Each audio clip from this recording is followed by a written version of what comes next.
sisters. But Jean has also been part of the feminist movement in Uganda. That is why we have a feminist movement in Uganda. And the work that they do have also contributed to us talking about healing and joy in our work. Because before we'll just be like policy, advocacy, fight, struggle. But they remind us that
technology. What a positive. Is very nice.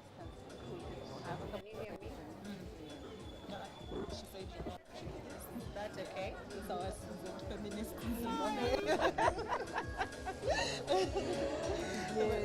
Mic check 1, 2, 3. Yeah. You met her, right? Here, mic check 1, 2, 3. So you know it from here. Yeah, from Zimbabwe. No, I know.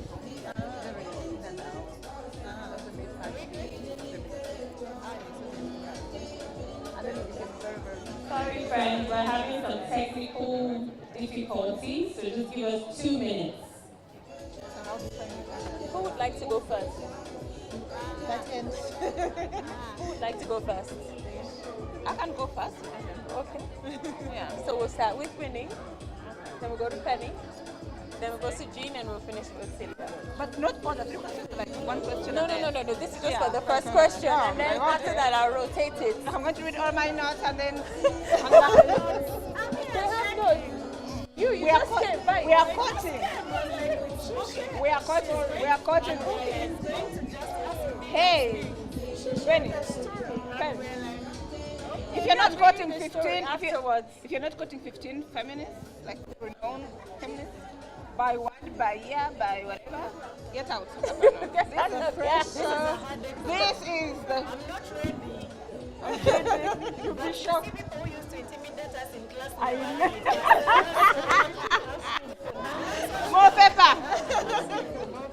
Or they are saying that this number has a mistake and you have already answered it. She's the one who started it. She said her story. And we're like, okay. I was going to read the story last, but maybe I should read the story now. Yeah. Alright, so while we're still setting up, Penny's sent this story. Penny, do you want to read it? I have it. I'll give it to you. And you read it. You're ready. Hello. Hello. Hello. Okay, now that I have your attention, let's just listen to this story. Is the echo supposed to be like that? You gave me two, so I didn't know what to do. Can those people hear? Okay. Can those people hear? Okay. Technology. And the phone looked. Oh. Technology. So I'm going to tell you a story, a short story, to set the pace for the conversation that we're going to have. The echo is distracting me, so I don't know. You really can't? Sorry. There's no way. This is not working. Can you hear me now? Yes. Awesome. So, once upon a time.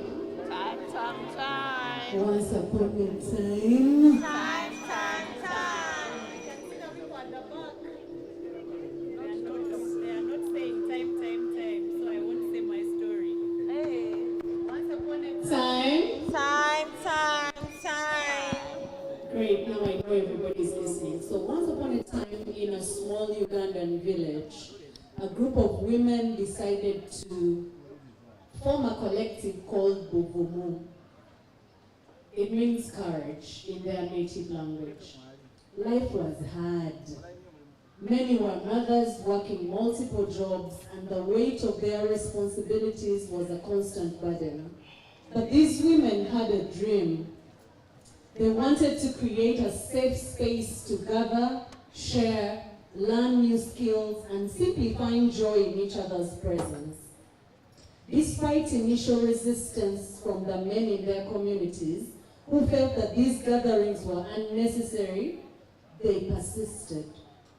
They gathered scraps of fabric, borrowed sewing machines, and transformed the small room into a bright, colorful space decorated with items that they had made. They danced, they sang, and they told stories, sometimes shedding some tears, and other times bursting into laughter that filled the room.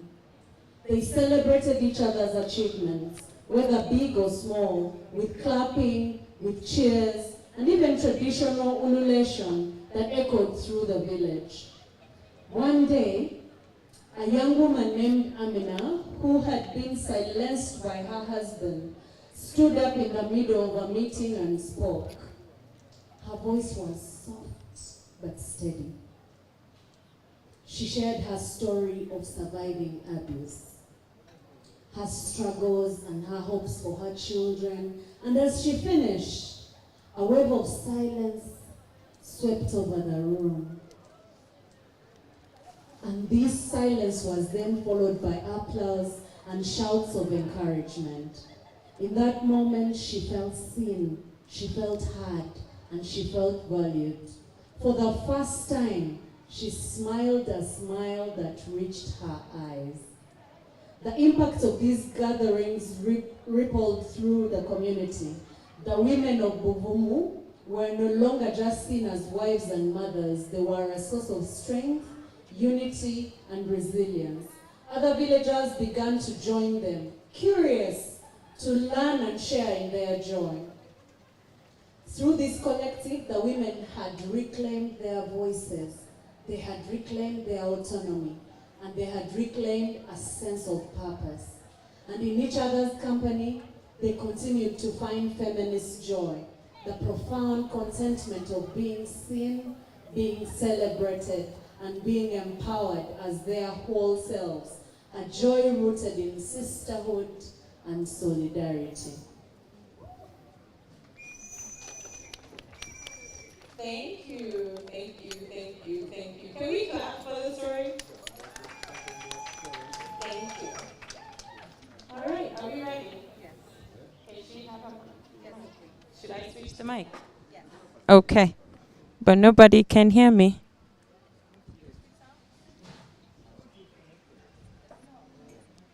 There's no sound. Okay, all right. So, first question really, and then we'll go around. What role does joy play in your personal, professional, and activist life? Hi, good people. Hi. Hi. Are you happy? We're getting there. Is the microphone on? Yes, it is. It's Okay. for the live stream. I can hear you clearly on here. Thank you. It's Thank just you not very connected. much. Do you hear me? You can just use both of them. That's for the live stream. If you get Can you use both of them? yes. Can you hear me now? So my name is Winnie, but my friends like to call me Kawini, and that's the name that I prefer. And I'm happy to be here at this festival and talk about joy. So what is feminist joy? And what role does it play in my personal and professional life? So for me, first of all, I want to define joy as the steps towards being happy and enjoying pleasure. So in everything that I do, I make sure I ask myself the questions, am I happy? Will this bring me pleasure? And that is a thing that has made me understand who I truly am, and therefore I work towards achieving those things. And joy is not one state, it's not a room that you enter into, it's a process. Today you're joyful, today you're happy, tomorrow you're sad, then you wake up again and you want to start from the happy point and go onwards. The book mentioned that she got to know me through Hope Chigudu, the big baddest witch that we all know. So I had Penny and Hope and other feminists retreat, and she asked me a question and said, what do you really want in life?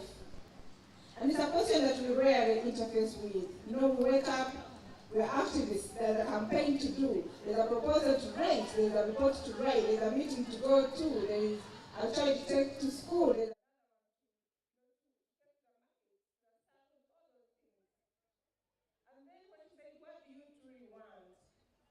it occurred to me that for the last 20 years I've been in civil society organizations. I lead an organization called Global Rights Alert, who work on human rights, extractives, oil, gas, mining, very technical things. I had always focused on other people except for me. So when she asked me what I truly want, I spent a couple of days writing drafts and drafts until I came to a point where I identified about 4 or 5 things that I want in life. And to achieve them, the journey started. And every time I wanted to work on something, I understood what it meant, I understood why I needed it, and I understood the most important thing, what I had had in my life that I had never wanted. And so I shed off that part of me. And believe you me, it was about 5 years back. From 5 years up to date, the amount of growth I have achieved, you cannot describe it. I used to have a very bad skin. A lot of people have some makeup today, but I'm really beautiful compared to what I was 5 years back. I knew I used to have a bum. I thought Penny and I want to grow a bum because for me, I needed to look a certain way. And I started working on getting a bum. How did I do that? I entered into a gym and told the coach I'll come to grow a bum. So I have done so many squats, and I enjoy them because I'm lifting the weight and I'm crying off all the stress.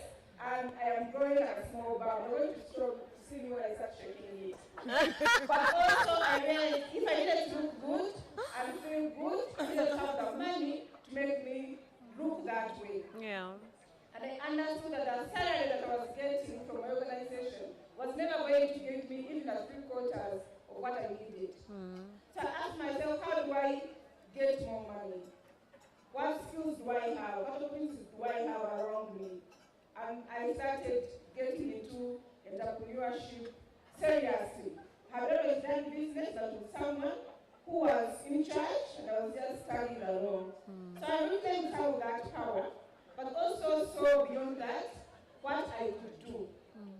And then there is nothing as good as making a deal on your own.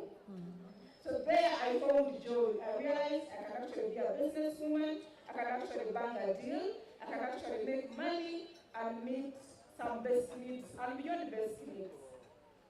I also look at health. So I have key things that I tell myself every year, and they cut across my professional life and my personal life. So because then I say I want to be a happy person, I want to find pleasure, every year I write myself the kind of things I would want to manifest and the kind of a year I would want. And so for 2024, allow me to read for you my declaration, which I write just before the year starts. And I say I'm happy, I'm wealthy, and I'm healthy. I have a fabulous family and friends. I'm joyful, full of laughter and love. I have intimate relationships, and I enjoy pleasure. Every single day, I'm relaxed and full of adventure. I have everything that I need, and my life has no conflict. I am attracting goodness and favor. God is turning his face towards me and mine. I take responsibility, and I am fearless. I am kind to myself and to my support system. I ask, I listen, and I observe. I am creating, I'm thriving, and I'm reaching new heights. I add value while being respectful and grateful, for my soul is free and wild. So this has been my anthem for the last couple of years. Sometimes I change a few things, sometimes they remain the same. But so when I work towards being any of these, I find that my professional life is getting better.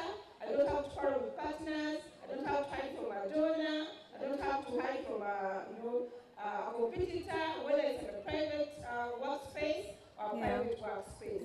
And I've also picked up those layers that used to stop me from being joyful because I hadn't known who I am and what I wanted for myself. So just as I conclude, there's no single room in which you're going to enter and get your bags of joy. It is a process, but most importantly, you must ask yourself, what do I truly want? And have the courage, and pray that you have the courage to face yourself and to face into the mirror and say, this is actually what I want, despite what the environment around me looks like or feels about this issue. Thank you very much. Thank you, Winnie. Thank you so much, Winnie. Now I'm going to go to this side. I'm going to come to Penny, and I'm going to ask you the same question. What does feminist joy look like in your life? Hi, everyone, once again. I think that for me, I won't even belabor. Everybody that knows me knows I play. That's it. Everybody that knows me knows that I play. But I discovered a long time ago that there's so much evil in the world. Our hearts are desperately wicked every single day.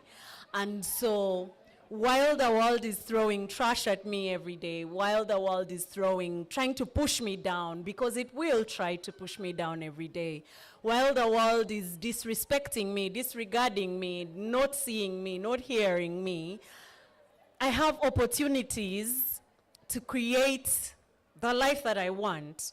And the life that I want is a life full of play, because for me, play is healing, it's reviving, it's a language to communicate to people that I don't know.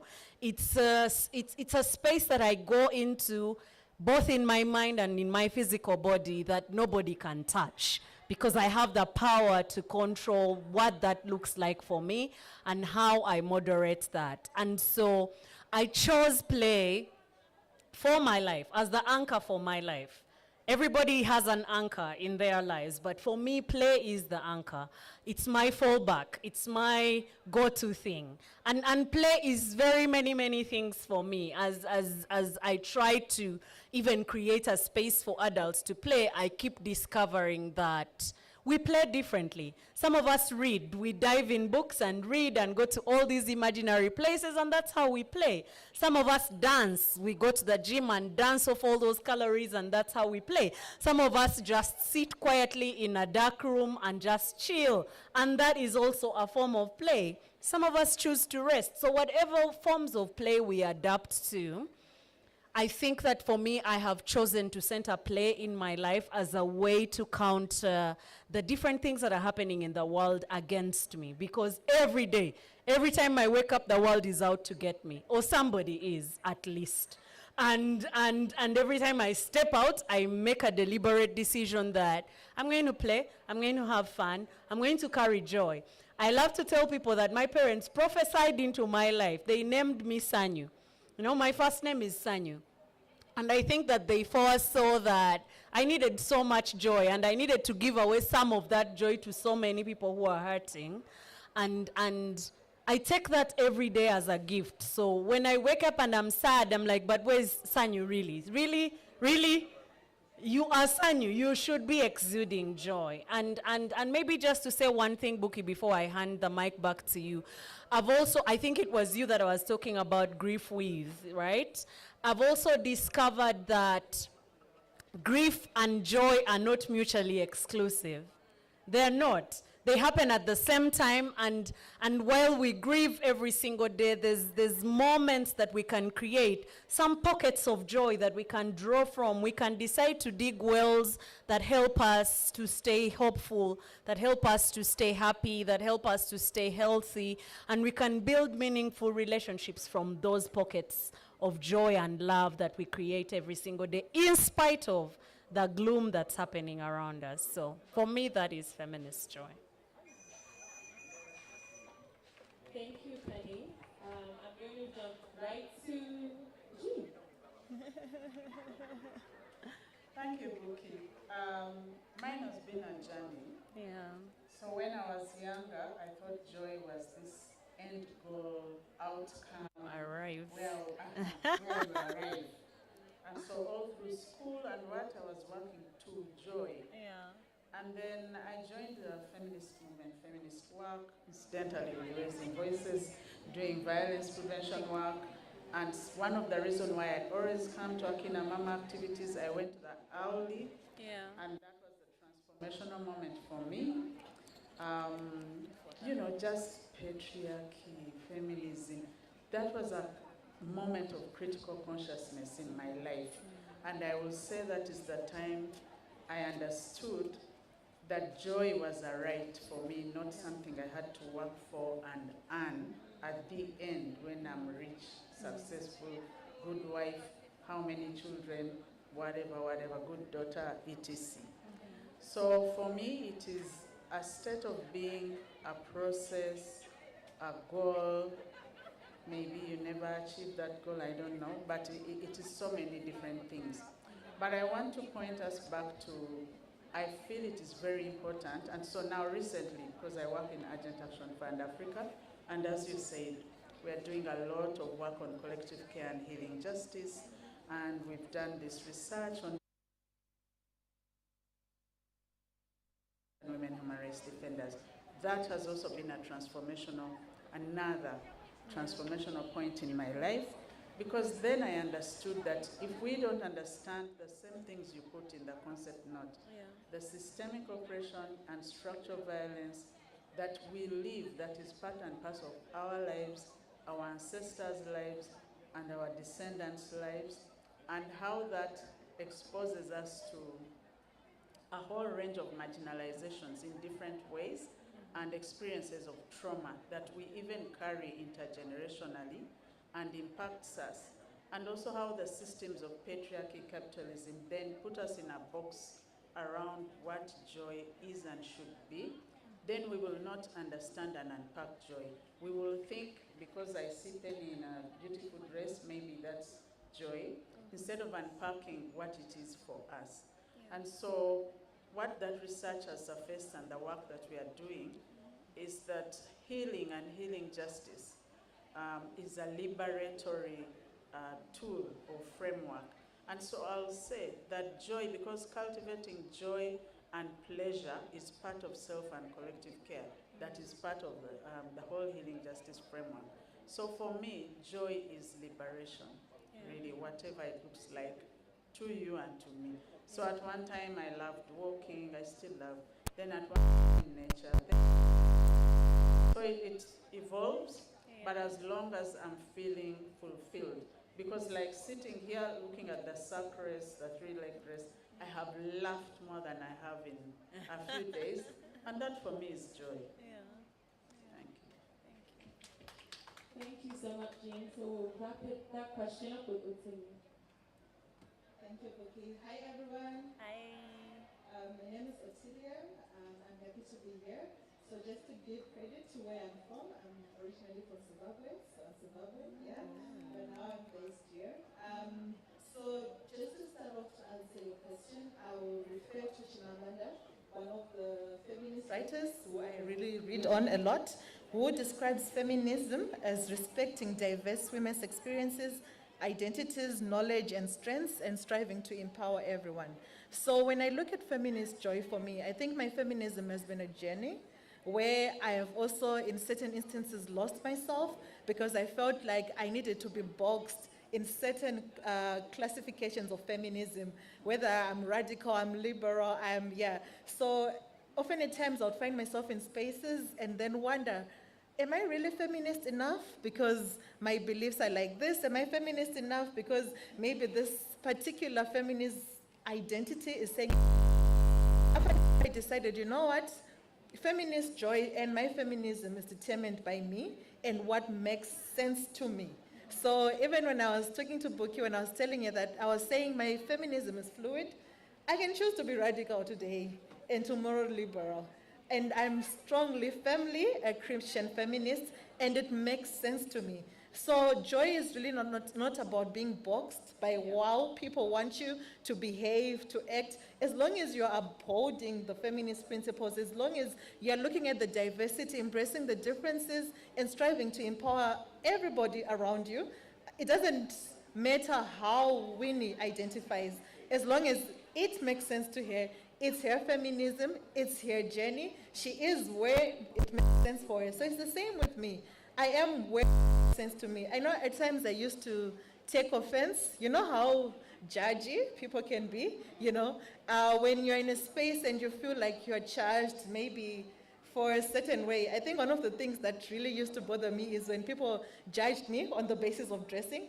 Up until I decided I'm not going to take it personal because I look good, I feel good, it makes sense to me, and I'm happy in my own skin. So really that's been feminism for me. And looking at it professionally, it has also helped me to understand where other people are and the diversity that comes within women. Yes, we are women, but we identify differently. We take different identities, but it doesn't mean that because I don't identify the same, I should not then embrace the diversity that comes with another woman. So professionally, it has also helped me to open up and embrace the diversity that comes with us being different women, and also just celebrating each other, supporting each other, creating spaces where everyone can be themselves without fear of being judged, without fear of, being neglected, but just creating spaces for the other person to feel that this sister supports me, this sister is willing to walk with me in my journey, and also celebrating other people. So for me, that's really feminist joy, embracing the diversity. Thank you so much. And I think for me, by listening to all of you was really just a reminder for me of why feminist joy is so critical and so important. I think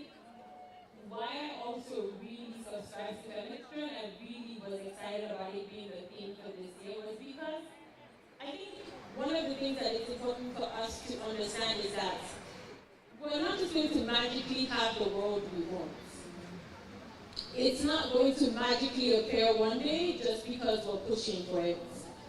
But it's based on, one, the relationships we have with each other, but more importantly, we have to practice for the world we want, right? That world we want is a more diverse, a more inclusive world, is a world where we have the things we want, is where we have pleasure, is where we have play, is where we have healing from the trauma that these systems have put on us. And so if we don't practice, when we get into that world, we're going to destroy it. Right? Because we're going to bring all of that pain, all of that fear, we're going to bring it into that world. So if we want to achieve this vision, can we bring that joy? And I think joy gives us the space to be visionary. Joy gives us the space to practice this world where we all get along. Where if you're straight, not straight, if you're, gender non-binary, if you're woman, all of these things that you get to be in that space. And I think that's really important. Which I think then takes us into the next question, is that we deal with all of these challenges. We deal with the grief. Many of us have had losses this year that really challenged us and questioned, and give us questions for why is the world so hard? Why is the world so hard? And so my question to you all is, why is joy more important now more than ever? As we see politics going to the far right, as we see governments who don't respect us or listen to us, who don't take us seriously, as we see corruption everywhere, right? As we see violence everywhere, why is joy important now? So let's start with you. Thank you, Buki. We've been talking about polycrisis, the context. I think we are going to change to karma crisis. And as we are listing all the challenges that are in the context, I did so also today morning, and I felt depressed. We have the rise of the anti-rights and anti-gender, and that is very, I think, pervasive and dangerous rise that we know, but I don't know, have not done enough, to counter it. We have accelerating climate change and all the negative challenges that are coming with it. We have the rise of artificial intelligence and the takeover of cyberspace. If you watch the US elections, then you know what I'm talking about. Who owns cyberspace, controls narratives. We have, inequality, a rising inequality. We have crises of democracy which are leading to conflict, violent political transitions, and so many other things you can imagine. We have energy crisis. We have so many intersecting crises that are making the context harder and even worse for structurally excluded communities. So this is the moment when we have to be deliberate and embrace joy. And embrace joy, as I already talked about, a liberatory framework, and look at it as part of resistance, resilience, and regeneration, because we do need to regenerate in order to counter all these forces that we are working with. We are really in a difficult time, and if we don't look at joy as part of warfare, if I may cite or reload, as part of warfare, as part of replenishing, as our duty to keep the movement and keep the activism going, and to strengthen ourselves and strengthen our actions, then we are going to burn out, and the fight will even be worse. I'm calling it a fight because that's what it is. If you have lived in 2024 with your eyes open, you realize that the war is now even more profound. So I think joy in this moment, and I'm speaking to joy, but I'm also speaking to whatever self and collective care means to you, and healing, because joy is what comes out of those practices. And if we're not deliberate, so my message is deliberation, not as a one-time event, you go to Kweshunga, you enjoy yourself, you feel joyful. But as part of our daily lives, our activism, our analysis, our funding, because joy is not funded. In fact, I'm surprised. So if we don't look at it and we are deliberate in, I'm going to use that word, mainstreaming it in our lives, in our work, in our communities, then this perma crisis that we're experiencing is going to be worse. Yes, can I go to you, Tim? Okay, thank you, Buki. So as she was speaking around the different challenges that we're faced with, it also made me think about the anti-gender movement, which is really strong and well-funded, by the way. And one of the things that we're faced with as a movement is how the anti-gender movement also tries to divide us. You know, there's this popular saying which people use that women, we are our own enemies, right? And we also then try to maybe believe that we're each other's enemies, yet we're not. Our enemy is the system, which really manifests in different ways, and it tries to divide us. And that's a strategy it uses, where in our diversity, earlier on I spoke about how diverse we are, where in our diversities we sort of are competing, who is better. You know how we are divided at times as women. I'm better because I'm happily married. I'm better, you're a single mother, I'm married. I'm better because I'm heterosexual. I'm better because you're, you know, all those divisions. And I think what's important right now is more than ever, we need each other. We need to stand with each other and support each other. And also not let those divisions, which have been there for the longest time, where we are constantly judging each other, where we're constantly defining our worth or our feminism and then pulling each other down. For me, joy also is about fixing each other's crown, really, celebrating each other. And you know, it doesn't matter, like I said earlier on, that not identify the same as you, but then the struggle is the same, our journey is the same. And you know, often at times or previous years, healing was really a class issue, which was associated with those who were either rich or white. So it was a class issue, it was a race issue. But for Black women, it was not really something that was prioritized.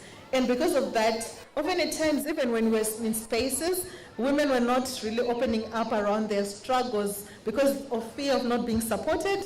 And it doesn't help that in our families, we are so socialized to also then normalize certain things which are not okay. Like you are forced to stay in an abusive marriage just because you are told marriage is hard, you should endure. Christians will tell you, no, God is against divorce. A lot of things are told to us which silence women, but then right now I feel it's the time where we should be supporting each other, right? And also finding our joy, defining our joy in laughing. Like I love the games that we're playing here. And I was looking forward to getting on the jumping castle to unleash the inner child in me, because really there are limited spaces where we can just be happy. You know, as women, we also want to be happy, to just be free and happy, despite everything that's happening around us, just letting loose and be happy. So I really feel that despite everything happening around us, our joy, which should not also be defined or boxed, is something that's really key. Thank you so much. And feel free, that bouncing castle is there for your jumping. Yeah. Okay. Yes. All right, Winnie. If you are going to a Christian school, there was this song that we used to sing while you're going to offertory. God loves a cheerful giver.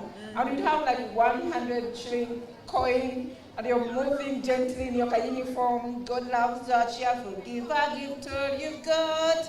So that song tells us that God, the universe, whatever name we want to give them, loves us when we are cheerful and we are giving. And there's also a saying which says that givers gain. So while you're giving, whatever it is that you're giving, ask yourself, if I'm to gain, what kind of gain am I getting? Is it that nice vibes that I'm giving, or am I going to gain a different kind of gain that I wouldn't want? So what are you giving? And when you give good energy, when you make someone happy, when you make their work easy, when you make someone look forward to meeting you or meeting your colleagues, it's the best thing that you could ever do. Because when you walk into a hospital and a nurse smiles at you, you feel like they've taken a quarter of your worries away. When you walk into an office and you find a sister who's going to say, it's okay, it will be fine. They've given you space to feel, okay, the world is much better with these kinds of statements. And especially today when we have this whole intergenerational, gap. We have the old feminists that have been doing work on whose shoulders we are standing. And then we have the young, innovative, I don't care, not that I don't care, but like, I can take it on, kind of young people who sometimes don't seem to appreciate the foundation that was laid by our sisters and aunties and mothers. So we start giving each other some kind of sentiments that are not really called for. And it's happening right here and right now, and we have to acknowledge it. So why we have to think of how do I give joy to someone on whose shoulders I'm standing? That means that you're building on their foundation, that you're tapping into their wisdom, and you're acknowledging and appreciating, and you're being grateful for what they did.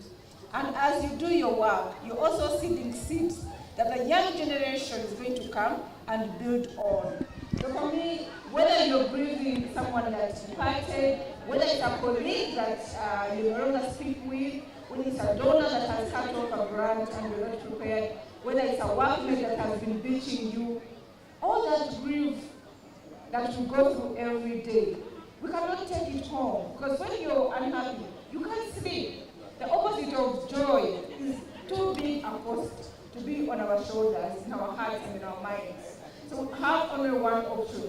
Let us be joyful. Let us create those moments that make others happy, because they give us gain. You give joy, you're going to harvest joy.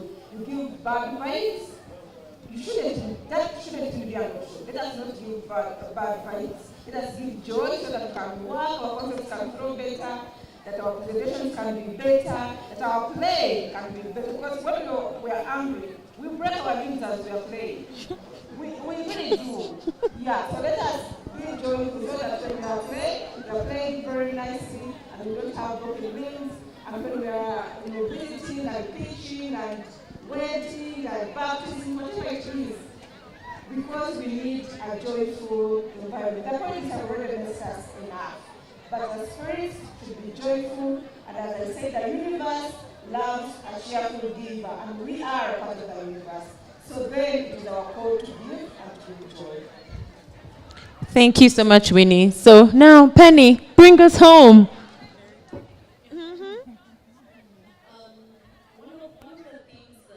Well, look around right now and see the pockets of joy and laughter and healing and empowerment, and everybody is in a space of freedom right now.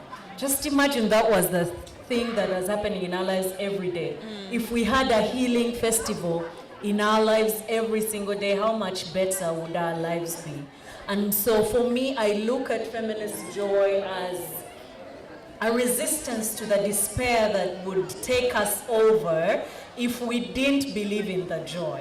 Because there's so much despair in the world, and so feminist joy gives us this hope that a better future, a freer future, a brighter future is possible, and that we can work towards building it brick by brick, solidarity by solidarity, sisterhood by sisterhood, and one day we will have this freedom. That we will have this freedom. And so it's important right now because community as we knew it has evolved, and community is the basis on which we build. It's the foundation on which we build. It's the foundation on which we coexist. It's the foundation on which we draw wisdom and wealth and all these generational things that we collect. And so to build beautiful communities, we must set the foundation for joy. And with joy comes love. And with love comes healing. And with healing comes freedom. And with freedom comes liberation. And all these things will lead us to dismantling the patriarchy eventually for good.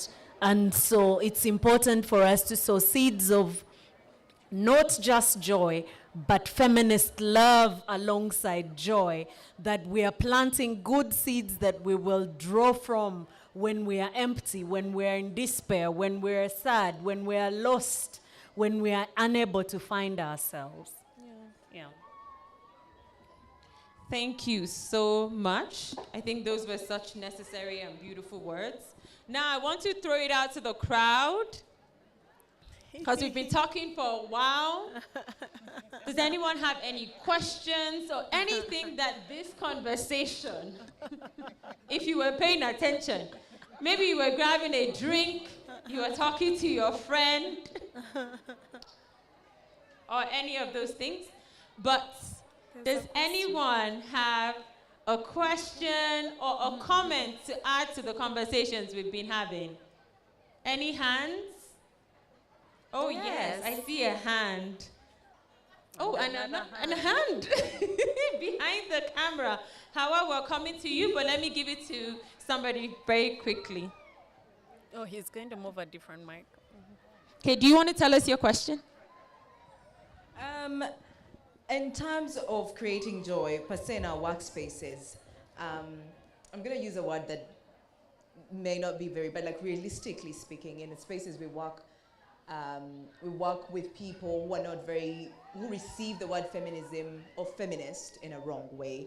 They're going to think, oh, you hate men. Oh, you don't want to get married. Oh, you just, so it's like, no, that's not what I mean. But already it's there. So the moment you say I'm a feminist, it's oh, just avoid that, girl. Just avoid that, it's war. So how can we try to change that mindset in our day-to-day with the people that are close to us, with the people that are intimate to us, who are not bad people, but they just have a different idea of what feminism is as a whole?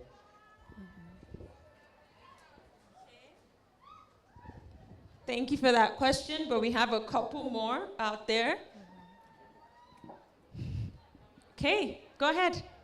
Thank you very much to all the panelists. My question is around, I think it was Miss Jean who was talking about the healing, the love, the feminist joy being a daily practice or like a day-to-day practice and not just an event.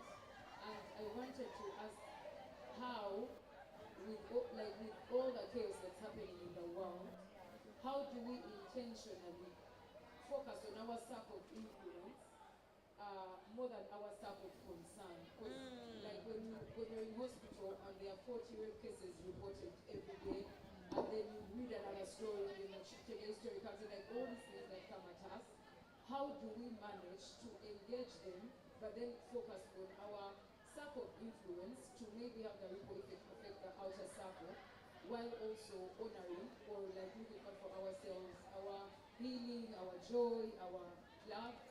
So basically, not being in denial, but doing the work, but not also being in denial of our reality. Thank you. Is there any other question? Yes, please go ahead. Mine is about the generation gap. How do we bring all the feminists, the young feminists, in order to do the learning path? Okay, thank you. Any other questions out there? This is the last round.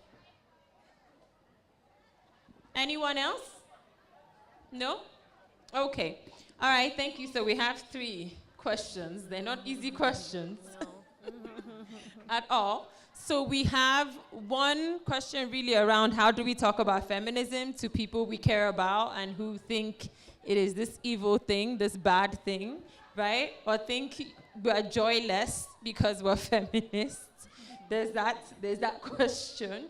There's also the very difficult question in terms of just how do we deal, which was my second question, how do we deal with the reality that we face every day and then still try to maintain joy and also influence? And I like the way you said that, like our circle Circle of influence circle of concern rather than the circle of influence. I think that's a really good way of framing it. Thank you for that. Yes. And then the question around how do we bridge the generational gap? So, which questions would people like to take? I think, Jean, one was directed at you, so you have to answer that question. I think I can also give you both the generational gap, because you did talk about diversity, Winnie. I'm going to give you that question as well, but you can contribute to that as well. And I think Penny as well. I think let's contribute to any of the questions. So, and maybe this might also be a good way to wrap up the final question that we're asking about. How do we then build joy into that work? So maybe let's start this way and end this way, since we did it the other way. So which question would you like to contribute to? The feminism question. Yeah. Okay, so for me, I understand her question, because being feminist and also trying to be accepted in a family, which also does not understand and labels feminism bad. And dating also has not been easy up to now, where you can't even make a mistake without it being directed to your feminism. That's why you feminists are like. I remember one partner actually told me that your feminism, you do it at work, not in this relationship. So it really confirms how feminism is misunderstood out there, and how the label really is strong. And it doesn't also then help if you are not married or divorced, then you then confirm to what people think. But then I also strongly feel that for me, feminism is not really about the label, but it's about what we stand for and what we are pushing for. So we can never really get to a point where we can shove it down people's throats and say, accepted feminism is not bad, no? So it's about going beyond the label feminism, but making people appreciate the benefits of what we are pushing for, and making people appreciate the benefits of a world where everyone is recognized. It's a just world, there is mutual respect, there is love, there is harmony, there is joy, there is peace. So it's about making people understand that, and also appreciate how it benefits everyone beyond just women. I can think about how, if we talk about gender, how the backlash on issues to do with gender was there when we started off, where it was defined as a women issue, and how we've been making strides, and we have people, men who are actually pushing for gender equity, gender equality and stuff. So I still feel it's the same way with feminism. It's not necessarily about making them take up the identity or making them understand feminism as something that's not bad, but making them appreciate how it benefits everyone if we were to acknowledge, respect, and uphold everyone's rights. So yeah, that's my thinking. Thank you. So my mother is 80-something, and I'm in my late 40s, and I have a senior-old daughter. My mother and I sometimes don't see eye to eye. And my daughter and I don't see eye to eye. And my daughter and my mother seem to really understand. So I'm the problem in between. and that happens everywhere. The generation that you're following, they are either doing it wrong, or the generation that is following you, they are doing it wrong, and the one that you're following, they did it wrong. But sometimes I take a step back and ask myself, what does my mother appreciate me when I do ABC? And I understand there's different tactics now, we dress differently, we have more information, we have ambitions that are bigger than theirs, perhaps, and maybe not. But I always remind myself, I wouldn't have been here if it were not for her. So despite our fights, I go back and know I wouldn't have spoken this English if she had not sold her coffee, taken me to school. And my daughter who is laughing at me doesn't know that she wouldn't be laughing at me that she bring.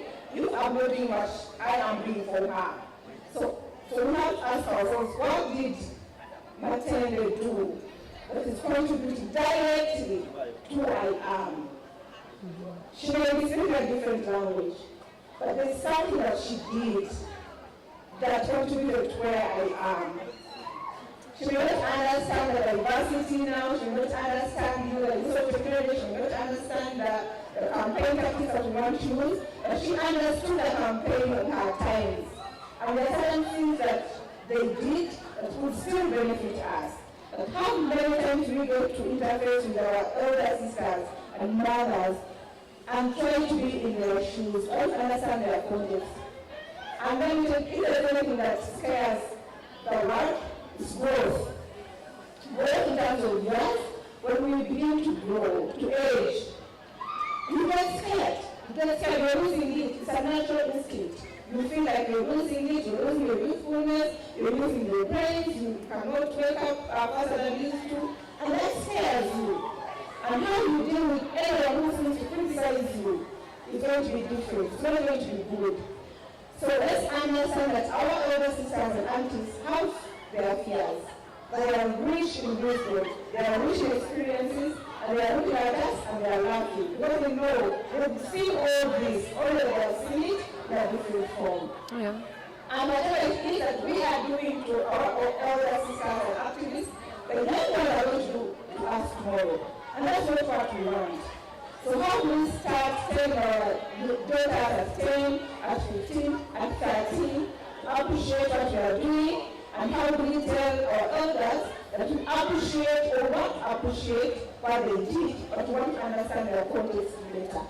I think once we have that openness, be open to, one of the statements I like, that be open to anything and attached to nothing. Open your mind to listening to old people. Progressive ideas are still there. Then what they wanted, is still there. But they are scared. They are scared for us, they are scared for themselves, they are scared for their future, and they don't know what it holds. We have better access to technology, we have information, we can build a bigger support for ourselves, but no matter what, we must never let our elders feel like we don't appreciate them, we don't understand them, or even criticize them for the wrongs that they do. Perhaps they did know better. Thank you. I'm going to just you, Penny, and then NGIGE.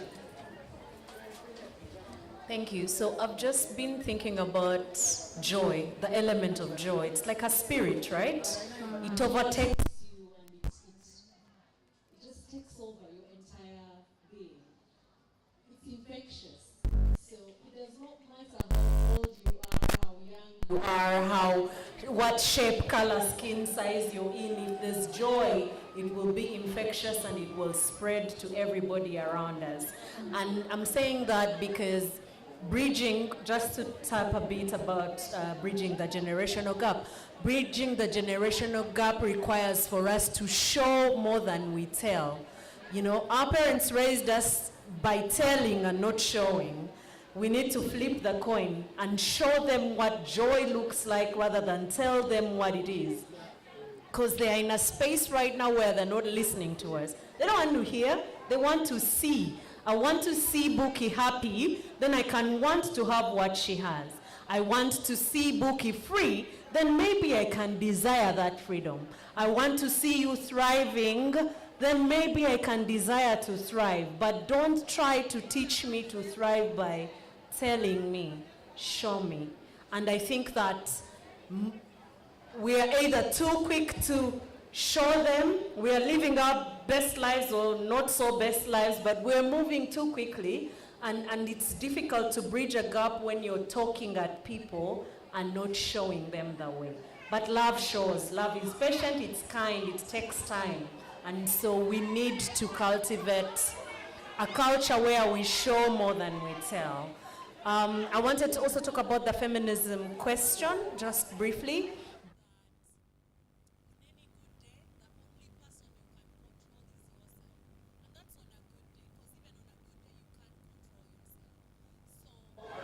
I beseech you to not give your power to other people because of how they respond to who you are and how you are. Take control of your emotions and how you feel about it, and try and live in the kindest, most loving, most joyful way possible according to your means. They will catch up those who want to. Those who don't want to are not your business to worry about. And that's the radical way of joy. That you can be happy and people will be annoyed that you're happy. And you can't do anything about that. You can only choose to control how happy you are and how happy you spread that joy how far you spread that joy to other people. So yeah, not everybody is supposed to understand feminism. Maybe their time has not come. Not everybody is supposed to subscribe to it. Maybe their time has not come. So those that you have access to and can share this beautiful gift with and are willing to receive it, keep giving. Those who are not willing to, show them by how you live. Show them that you can have a ballistic life. And let them admire and desire that life. For those who don't want either, leave them in their misery.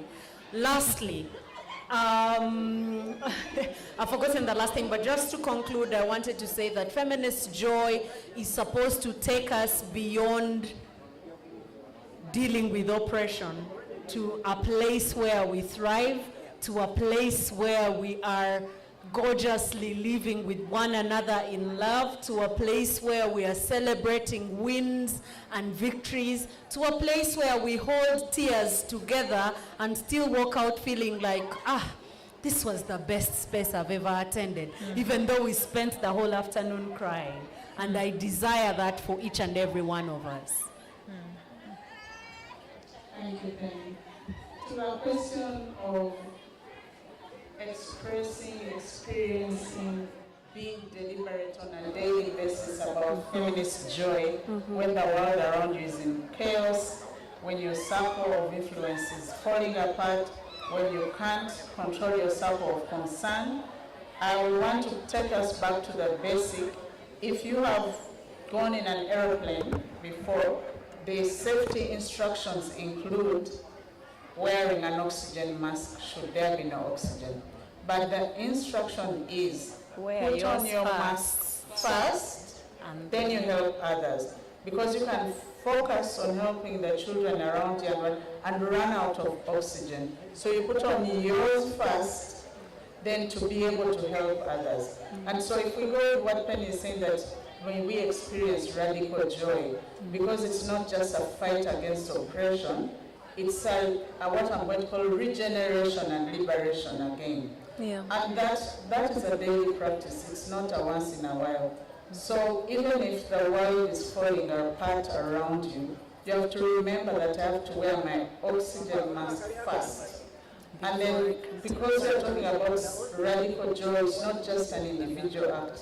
And she's talking to us about, may we be in love with each other and work with love with each other. So once you put on your oxygen mask, because the collective is made up of selves. So if selves in that collective are not wearing their oxygen mask, that's what I'm going to call it, but I'm also going to say wounded, harmed, harmful, etc. because of what is going on around them. Then the collective collapses, wounded warriors. Then the collective collapses. And taking you back to, for me, because that's why I said it's an ideology, it's an analysis, it's a daily practice. If you engage with the ideology of why would I feel that it is self-indulgent to put on my oxygen mask when the world is falling apart? Who fed you that narrative? Yeah. If you read the concept note for this activity, it is somebody who told you what joy is for you as a woman, most especially, or a marginalized person. It is to serve others till you drop. So if we unpack that ideology for yourself and raise your critical consciousness and learn that ideology, and then infuse it as an analysis to see everything around you, and it goes to feminism, to see everything around you in that lens of how do I cultivate joy for myself and for others, and what have I been told about that? Yeah. Then the issue of putting on your oxygen mask first, even when everyone else is falling apart, will not feel as self-indulgence. It will actually feel as an act of resistance. So I put it to you that it is a daily act. I know we are not perfect, even me who is speaking. I have fallen off the radar for a long time sometimes, but it's something you fall off, you come back, because we have to be deliberate. We owe it to the movements that we serve, and we owe it most especially to ourselves. Yeah. Thank you, Jane. Please can you clap for the panelists? And thank you all. Also, please clap for yourselves for for jumping while paying attention, but also sitting while paying attention, and for joining us. For me, I would just say thank you. I've been listening to all of you. It really reinforced for me, one, that Feminist Joy really is this space where we get to learn from each other, where we get to connect, where we get to remind each other that even if we're in conflict, we're still working towards some form of liberation, right? And that's so important, and that's so critical, and so necessary. And more importantly, it's that our joy makes us what I would consider a killjoy for society. So by being in our joy, borrowing from the words of Amata Ido and Sarah Ahmed, a feminist who coined feminist killjoy, is that our joy really makes us a killjoy for society. And that's fine, because at the end of the day, what we want to do is we want to provide a space for others to feel free. And that's it. And that's our job, is that we create those spaces, we create those platforms for people to feel their most authentic self. And that this work is time consuming. It doesn't happen. I think we've started to think that change can happen in a month, in 2 months, in 2 years. But the reality is that it doesn't. It takes time, and that journey we have to go on. So thank you for going on this journey with us. Thank you for always trying this experiment with us. So now we're done with the talking. So let's all clap for ourselves. Great. And please clap for the panelists again. So now you can go and get yourself a drink and bounce on the castle. And do all of these things. I just want to give us the schedule for the rest of the night. Because after that, I'm going to leave the mic, and I'm going to also just go and have fun and drop my MC gig. So what you have happening right now is that we have Joyce, who's going to lead us in a dance to shake off the conversation. Feminist joy. Yes, we're going to do that. And then afterwards, there's going to be Joyce's offering a healing circle. If you have the notebook, the feminist guide, there's some free pages behind it. We also have Samantha, who's going to take us in some writing around it if you so choose. There's Activism, who's there, who's going to give you opportunity to paint, if you would like that as well. There's the bouncing castles. Please check out the vendors. They brought goodies to sell as well. There's also a band. Akadope is also in the house. So while all of these circles are happening, there's going to be that. We also have DJ Amor in the place, who's also going to keep us on the ones and twos. I believe question asked about a karaoke machine at some point. So those of you who are willing to close this place down, there will be karaoke. So there's lots to do. So just find your place and have fun. And thank you for being here. Have a good night, everyone. Oh, there's also cake. Yes, we're going to cut cake at some point. Joy, joy, joy.